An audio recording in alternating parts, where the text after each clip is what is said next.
সূরা আত-তালাক। বিসমিল্লাহির রহমানির রহিম। রহমান রহিম আল্লাহ তাআলার নামে। ইয়া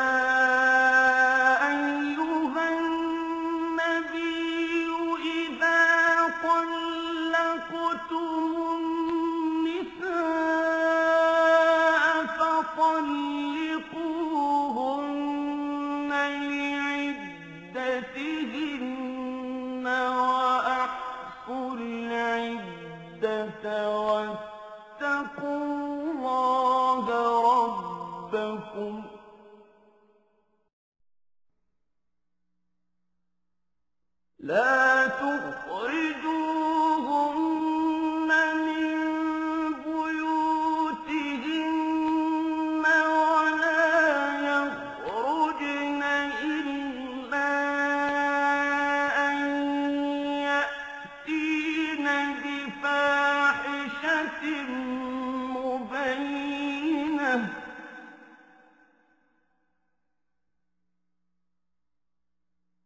وتلك حدود الله ومن يتعد حدود الله فقد ظلم نفسه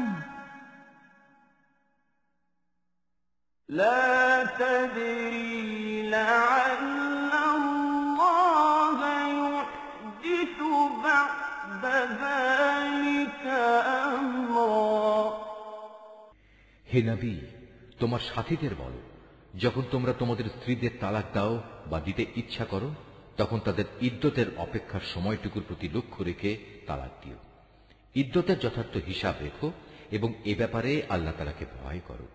যিনি তোমাদের মালিক প্রভু, ইদ্যতের সময় কোনো অবস্থায় তাদের নিজেদের বসত বাড়ি থেকে বের করে দিও না। এ সময় তারা নিজেরাও যেন তাদের ঘর থেকে বের হয়ে না যায়। তবে যদি তারা কোনো জঘন্য অশ্লীলতার কাজে লিপ্ত হয় তাহলে তা ভিন্ন কথা। ইদ্যতের ব্যাপারে এগুলোই হচ্ছে আল্লাহর সীমারেখা। যে ব্যক্তি আল্লাহর এই সীমারেখা অতিক্রম করতে চায় সে মূলত এটা করে নিজের উপরই নিজে জুলুম করল। তুমি তো জানো না, এরপর আল্লাহ তাআলা হয়তো পুনরায় তোমাদের মাঝে সহৃদয়তার কোনো একটা পথ বের করে দেবেন। فإذا بلغن أجلهن فأمسكوهن بمعروف أو فارقوهن بمعروف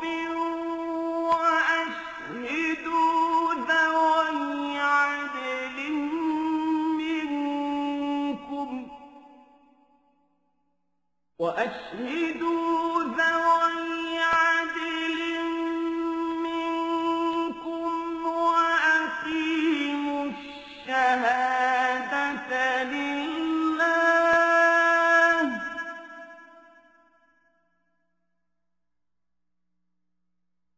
ذلكم يوعظ به من كان يؤمن بالله واليوم الآخر ومن يتق الله يجعل له مخرجا ويرزقه من حيث لا يحتسب ومن يتوكل على الله فهو حسبه إن الله بالغ أمره قد جعل الله لكل شيء قدرا। অতঃপর যখন তারা তাদের ইদ্যতের সেই নির্ধারিত সময়ের শেষে উপনীত হয় তখন তাদের হয় সম্মানজনক পন্থায় বিয়ের বন্ধনে রেখে দেবে, না হয় সম্মানের সাথে তাদের আলাদা করে দেবে, এবং উভয় অবস্থায় তোমাদের মধ্যে থেকে দুজন ন্যায়পরায়ণ লোককে তোমরা সাক্ষী বানিয়ে রাখবে। সাক্ষীদেরও বলো, তোমরা শুধু আল্লাহর জন্যই এ সাক্ষ্য দান করবে। যারা আল্লাহ তাআলা ও শেষ বিচার দিনের উপর ঈমান আনে তাদের সবাইকে এর দ্বারা উপদেশ দেয়া হচ্ছে।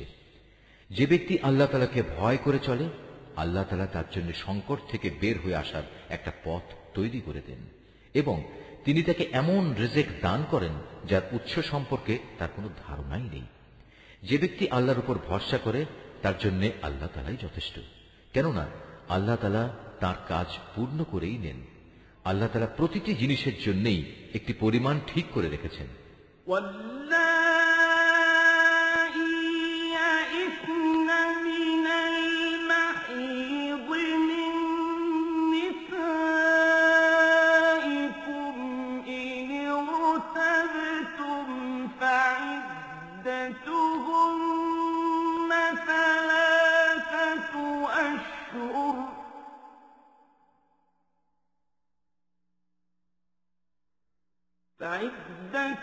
فعدتهن ثلاثة أشهر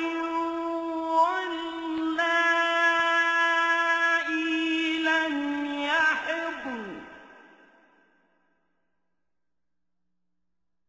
وأولاة الأحمال أجلهن أن يضعن حملهن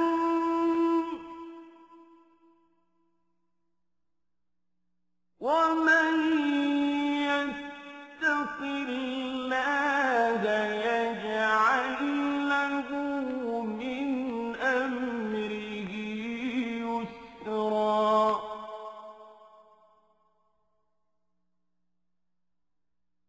ذلك أمر الله أنزله إليكم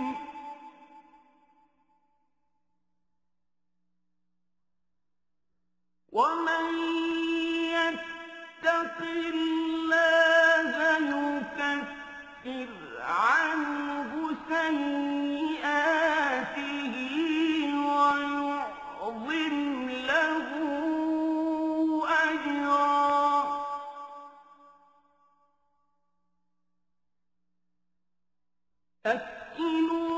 أسكنوهن من حيث سكنتم من وجدكم ولا تضاروهن لتضيقوا عليهن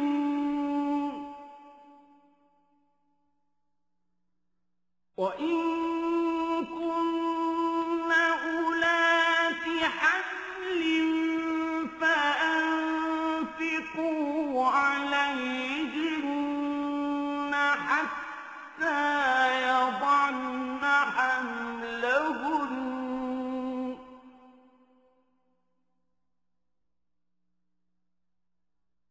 فإن أرضعن لكم فآتوهن أجورهن واعتمروا بينكم بمعروف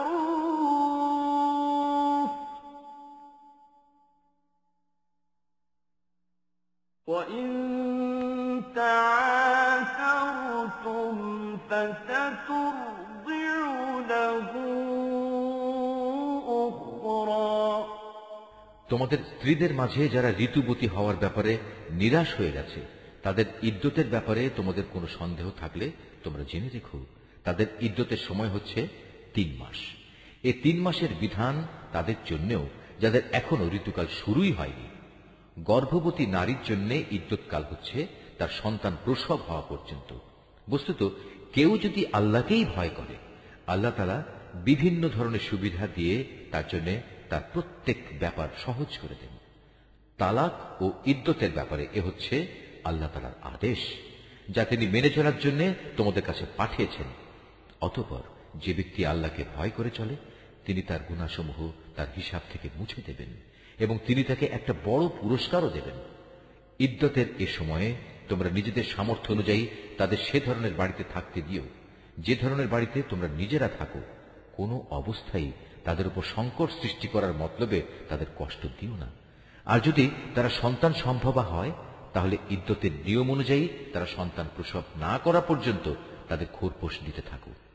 সন্তান জন্মদানের পর যদি তারা তোমাদের সন্তানদের নিজেদের বুকের দুধ খাওয়ায় তাহলে তোমরা তাদের পারিশ্রমিক আদায় করে দেবে এবং এ পারিশ্রমিকের অঙ্ক ও সন্তানের কল্যাণের ব্যাপারটা ভালোভাবে নিজেদের মধ্যে ন্যায়সঙ্গত পন্থায় সমাধান করে নেবে।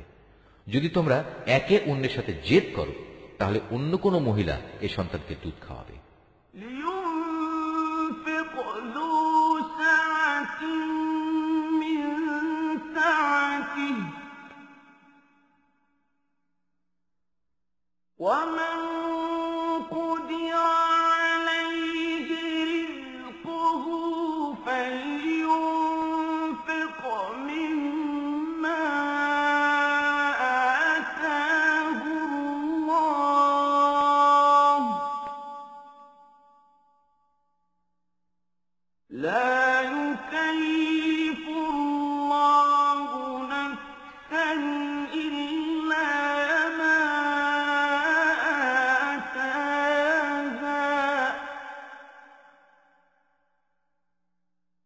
سيجعل الله بعد عسر يسرا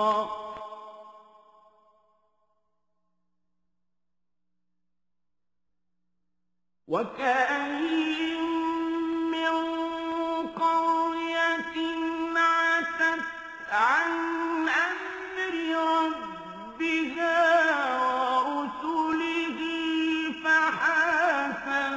فحاسبناها حسابا شديدا وعذبناها عذابا نكرا فذاقت وبال أمرها وكان عاقبة أمرها خسرا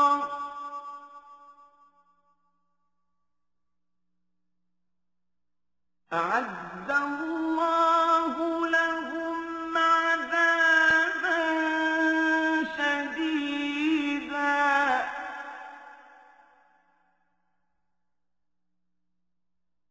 فاتقوا الله يا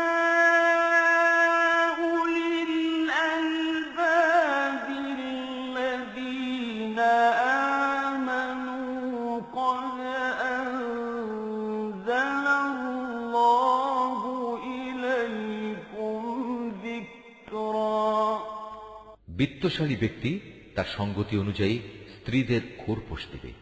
আবার যে ব্যক্তির অর্থনৈতিক সঙ্গতি সীমিত করে রাখা হয়েছে সে ব্যক্তি ততটুকু পরিমাণে খোরপোশ দেবে যতটুকু আল্লাহ তাআলা তাকে দান করেছেন। আল্লাহ তাআলা যাকে যে পরিমাণ সামর্থ্য দান করেছেন তার বাইরে কখনো কোনো বোঝা তার উপর তিনি চাপান না। আল্লাহর উপর নির্ভর করলে আল্লাহ তাআলা তাকে অচিরেই অভাব অনটনের পর সচ্ছলতা দান করতে পারেন।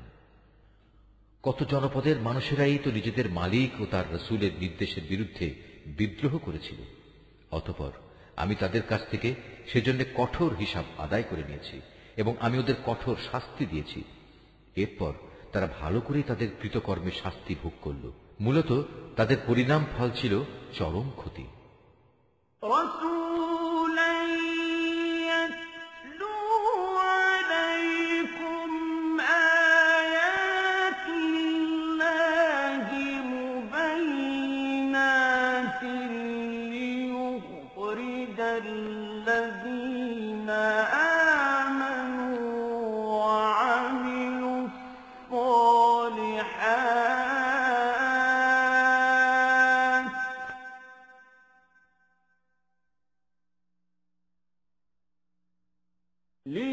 ليخرج الذين آمنوا وعملوا الصالحات من الظلمات إلى النور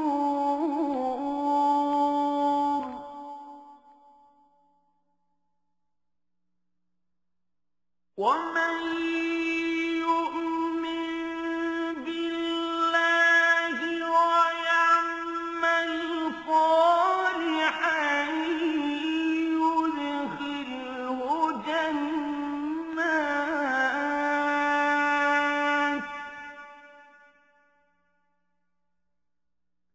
يدخله جنات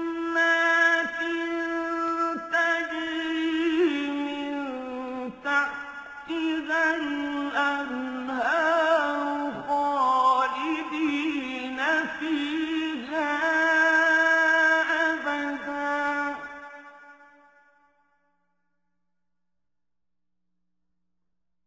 قد أحسن الله له رزقا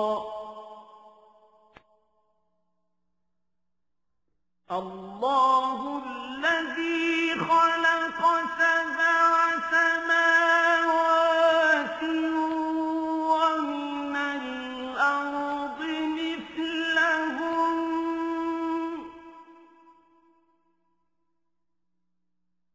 يتنزل الأمر بينهن لتعلموا أن الله على كل شيء قدير